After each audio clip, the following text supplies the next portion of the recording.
Perfect. There you go. Okay, so we have one person come in to watch us already. Brilliant. Who are you? Don't be shy. Come and say hi. So, there you go. Let's just put that on quiet. So how do I see who's joining? You're looking on Facebook. That's fine. I've got Facebook here, so do not worry. Okay. So yeah, okay. And we're just.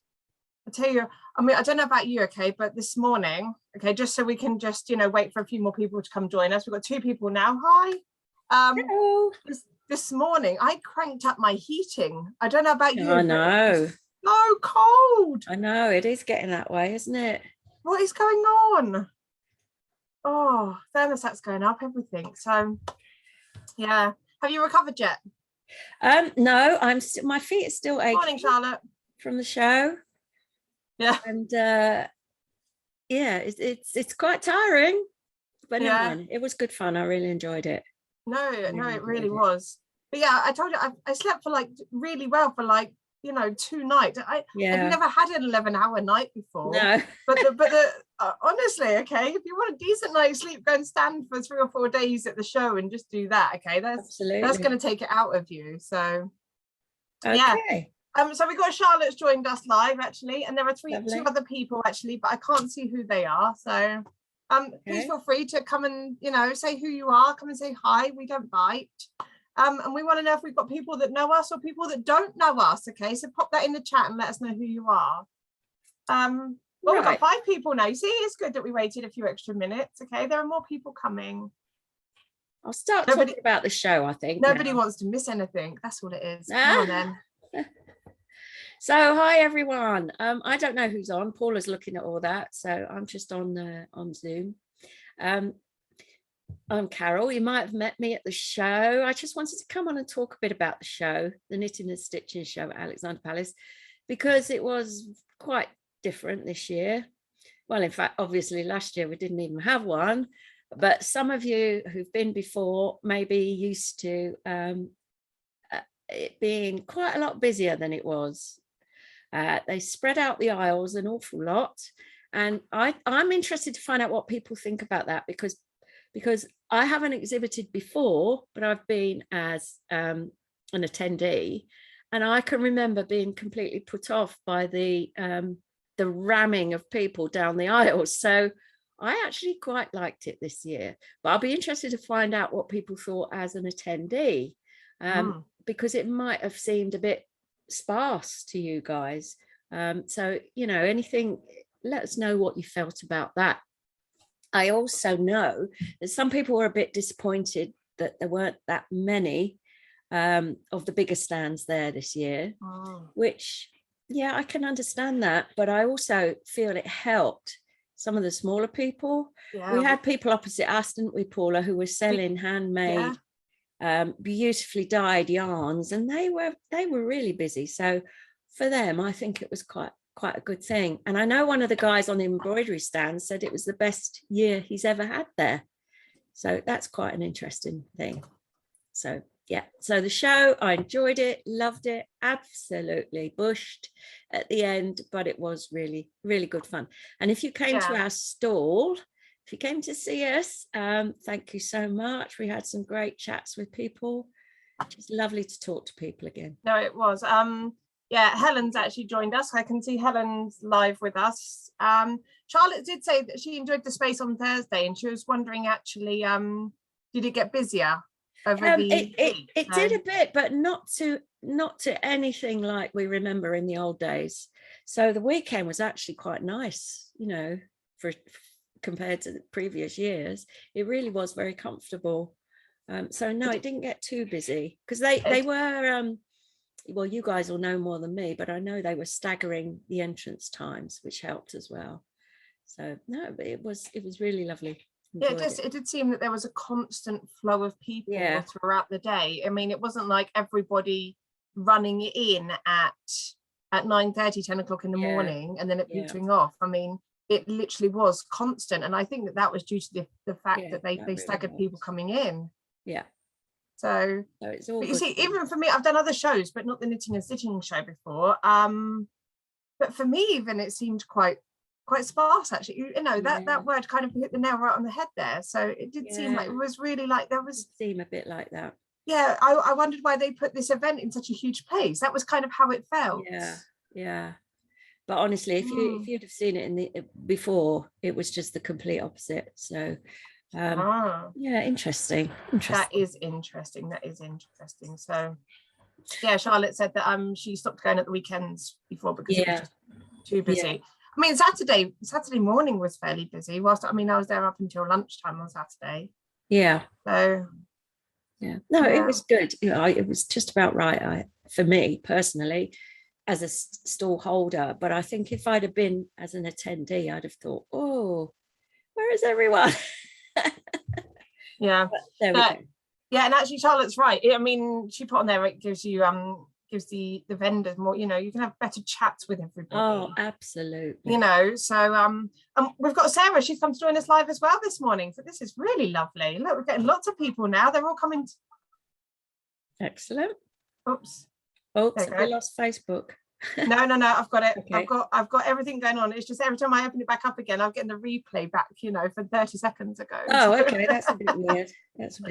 I just put the link for the Facebook Live in the event thing that we set up. So actually then if people want to come and find us, like Sarah, she made me realize actually that, you know, because we did it as a separate event, you know, that then I can just put the Facebook Live link in there and then they can come find us. Okay. Well, I leave all that to you, my dear. Yeah, no, I've got it all under control. All under control. So Charlotte wanted to know if you sold any of your stock. Oh, so how many kits did you sell? A few. Oh goodness, how many kits did I sell? I think I probably sold. Actually, I should know how many. Keep talking a minute.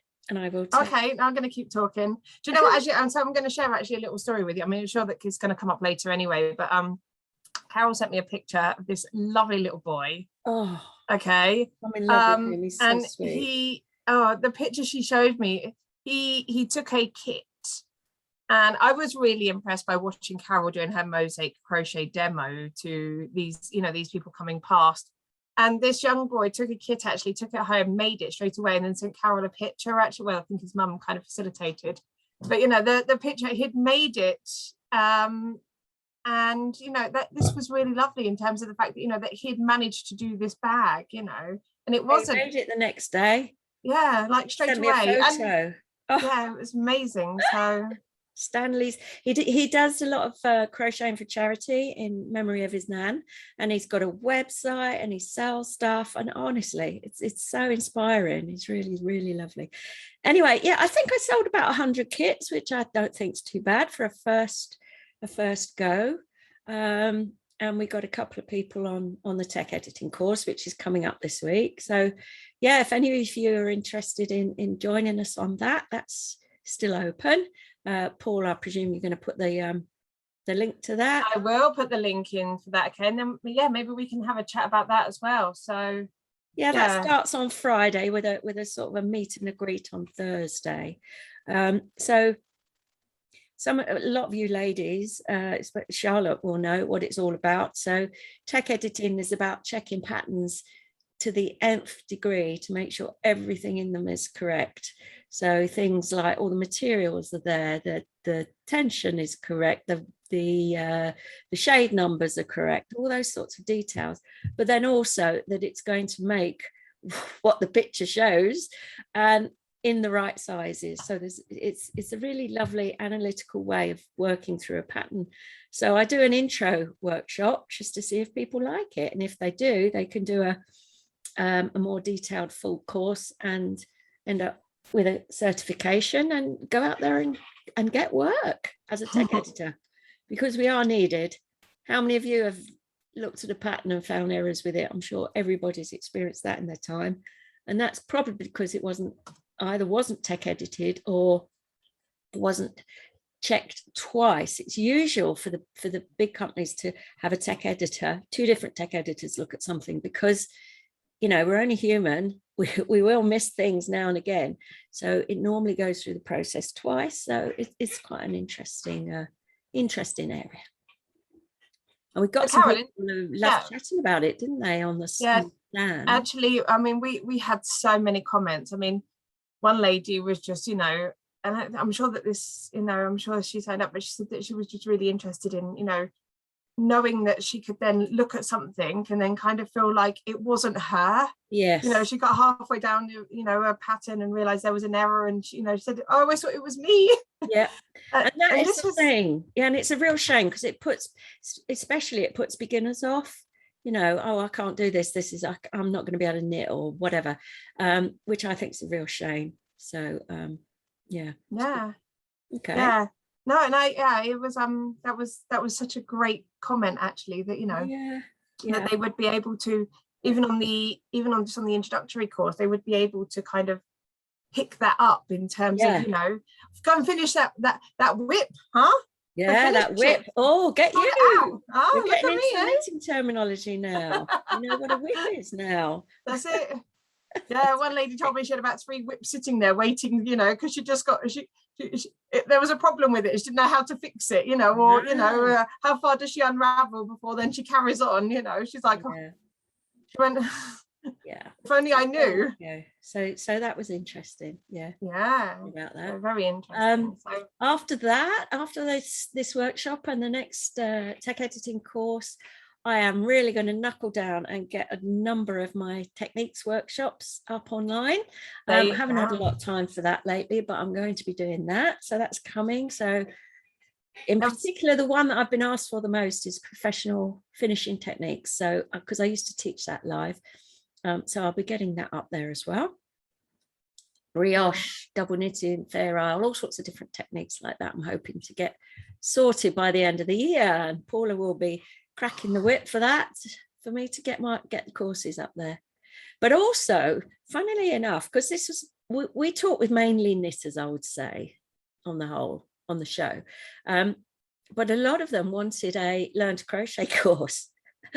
Because some of them said, I've tried crochet, I'm great at knitting, try crochet and can't get on with it, which is an interesting thing. So I'm also thinking of doing that as well. There's a few YouTube ones out there, but I'd like to do it my way. So it did seem that the minute people found out actually that you was knitting and crochet and a tech editor and, oh my god, and a designer, could you do this? I need to learn this, and that there was quite a lot of requests that came. But it was just so nice to see people's enthusiasm, because all that's hidden away. We haven't seen each other for so long. So that to me was one of the biggest things. It was fabulous. Yeah. No, it certainly was an eye opener to go. And I think actually the people on Facebook, is there any particular technique? I'm going to get a list together of techniques that people would like to learn. So if you be careful, the chat, be careful, because you're going to open yourself up. I'm opening myself up. But I love teaching, so I would quite like to. So if anything you fancy learning that more about, let us know. So that will Carol can add it to her ever expanding list of courses to go and record over Christmas. So actually, talking of Christmas, we've got on Yarn Lane TV Christmas show coming up, which I'm doing. Checking the date. I think it's the 22nd of November. I do believe. Oh my goodness, where are we? 22nd of November? The Monday? No, I mean 22nd of October. I was going to say. Yes, here we go. Friday the 22nd of October. Yarn Lane Christmas bits, but I'm actually on earlier, I think, that day. Anyway, I'll sort it all out and put it in a post. Get it. And so that's going to. Oh yeah, we'd have just finished the course. Just finished, yeah. Mm. And then there's also there's lots of things. 1 year of Yarn Lane coming up. I think that's the 2nd of November.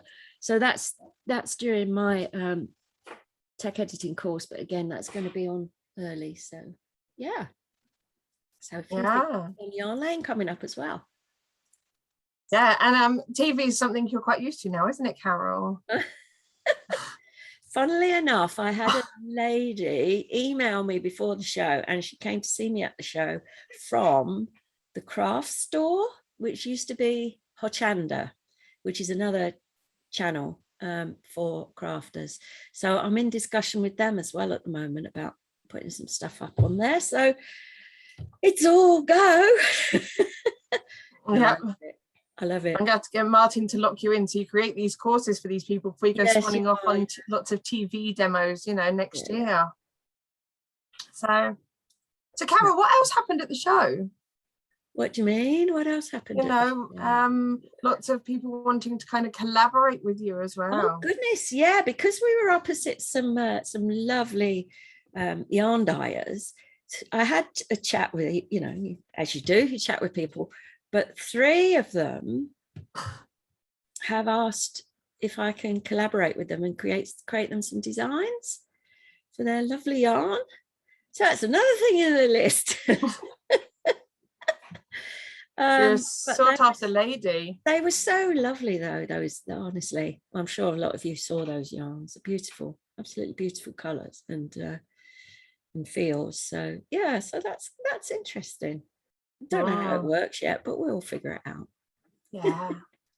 we've got lots of time to figure that out. So And I'd just like to say thank you, Paula, for helping me so much on the stand, because there is no way you can do one of those things on your own, especially if you want to chat to people, which is what I wanted to. So but it was fun. It was fun. Yeah. And honestly, I mean, by Saturday, okay, nobody, unless I told them I didn't knit crochet, okay, they probably would have never had a clue. Guessed. No, I really managed to learn quickly. You've learned a lot of the lingo. I did learn a lot of the lingo, yeah. So, and actually this is really funny because at a few of the people actually which are in our community that know this, but Carol was adamant that by the end of the weekend that she'd have me knitting or crocheting. And didn't happen. I can tell you it didn't happen. Far too busy. Yeah, it was we'll have time on the stand, and we'll have time and actually there just was no time whatsoever. You kind of wake up in the morning and it's like full on until, well, I don't know whether it's till that last glass of wine at night or until we just both collapsed and had enough of talking. So but there just never seemed to be a free moment in our day ever really where we just. And a lot of the people there do that constantly, they go from show to show. That was the first one I'd done and I'd like to do it again, but honestly it must be absolutely exhausting to do so many of them. Yeah, the lady next to us was saying that she does them kind of like a rolling almost. Yeah. And I'm like, God, that must take a lot of time and energy, I mean, Helen put, I bet you're tired, and I bet it does take time to bounce back from that. It really does. Yeah, I'm not used to being on my feet all day. That was the main thing for me. My feet by the end of it, even though I've had comfy shoes, which is like I just wanted to take them off. It just drains you, doesn't it? So, and I think it not only that, but the mental aspect of it as well. It was like social overload. Yeah, because people hadn't spoken for so long to other people, and it really was like that, wasn't it? It was lovely, but it was just wow. It's incredible. And actually seeing people, I mean, we met actually quite a lot of our students there that had done the courses previous actually. So we met so many people that we'd seen only through a Zoom screen. Actually, that was the first time that Carol and I met. That was she's taller than I thought she was. So it was really nice to be actually talking to people for real again. So it's it says so Charlotte actually kind of says that for many of the craft companies, shows are their main source of sales. So they really need somebody to kind of help them out to get them online. Okay, maybe they should come and chat with Paula. Come and talk to you. You've got to have a better way of being able to. I'm sure they do have. I know a lot of them have it online. There was one small company opposite us with two older ladies had started it, but they've only recently started it. But they had some lovely ideas of what they wanted to do going forward. But it's an awful big commitment to be able to do that. Well, is it Helen from Woolly Chic that's on? It is Helen Ingram, yeah. Yeah, because Helen knows all about that, setting up, all the dyeing and the collecting and the spinning and everything else. It's an awful lot to do. And it seems so intensive, really, in terms of just that side of it. Yeah. But lovely. Yeah. So there you go. So okay, Carol, do you want to just give us a quick rundown in terms of, you know, what the course is all about when it finally kicks off?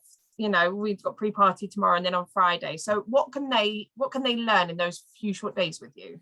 Okay, so it's an introduction to what tech editing is all about. So we spend a day, there is maths in tech editing, obviously. So we spend a day going through the process of how to go from each row to the next row and make sure all the numbers work together. And it is a process, you know, it's not just randomly look at, oh, I don't know if that's going to work. You just go through a step-by-step process to make sure it all works. So we do that on day one. On day two, we look at how to check that things measure correctly compared to the tension in the pattern. So we look at how to turn number of stitches into widths, number of rows into lengths, and all that sort of stuff, and how to check if the pattern has got everything correct that way. And then on the third day, which is really exciting, we do a real proper tech edit. It's quite a simple one. It's a scarf, but there's a lot in there to check. So we go through it from top to bottom. I do it with you online, show you how I mark everything up that maybe has an issue. And then and also at the end of each day, end of day one, you have a quiz, which is quite fun. I am a bit sneaky with my questions, I'll warn you.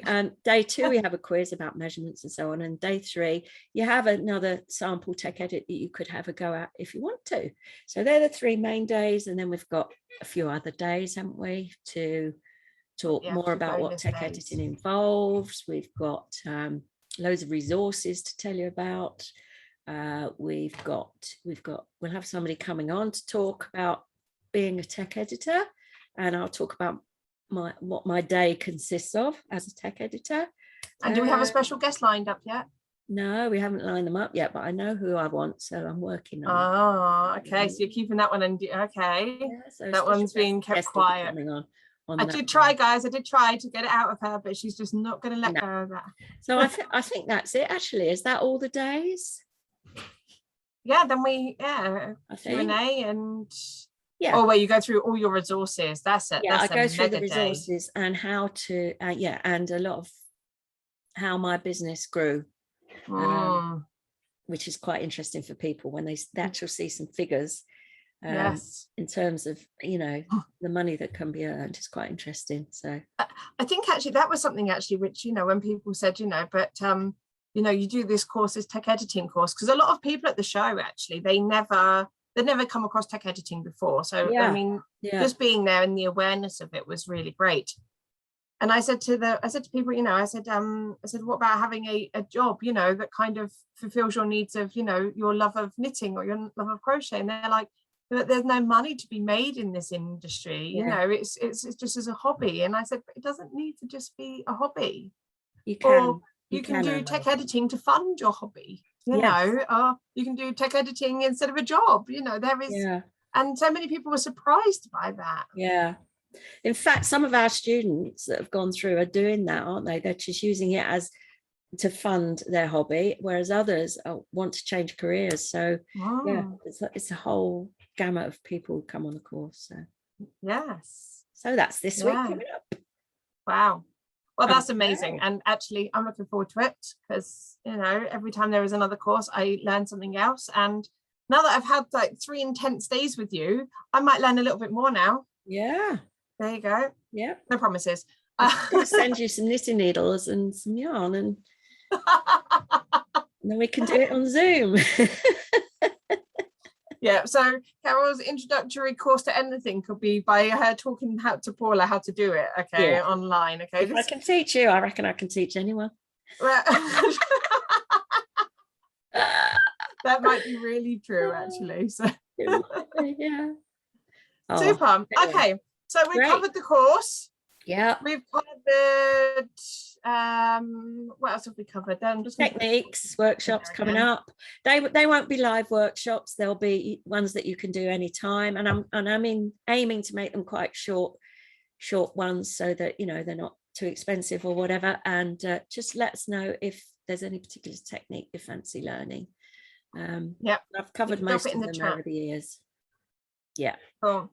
Yeah, you can drop it in the chat, or you can just send Carol over a message and she will pick that up. So that would be that'd be great. It's always good to actually know what you guys want, you know. Yeah. Tell Carol. Absolutely. Tell Carol, because once Carol's done it, then I'll make sure it's available for you. So yeah. Excellent. The lady behind the lady. That was my title of the show. They were like, so do you design these bags? I went, no, she does.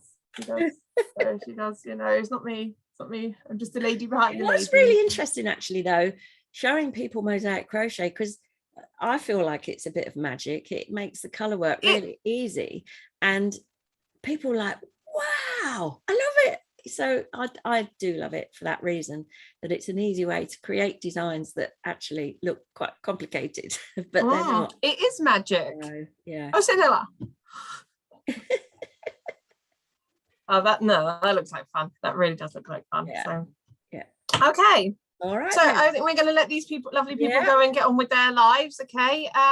Thank you for joining us. If you us. have any questions, you know, just drop it in the chat or just message across to Carol and she'll answer it. Unless it's a techie question, then come find me and then I'll answer it for you. Okay. Not a tech editing question, a techie. Yeah. A techie, not a tech editing. Tech editing, Carol. Techie question me. And I think that's it really, isn't it? So it's it was lovely to have you all join us. Okay. Thank you so much, and we'll be around. This may not be the last one we do because now we quite like them. So yeah, there you go. Thank you guys. Thank you.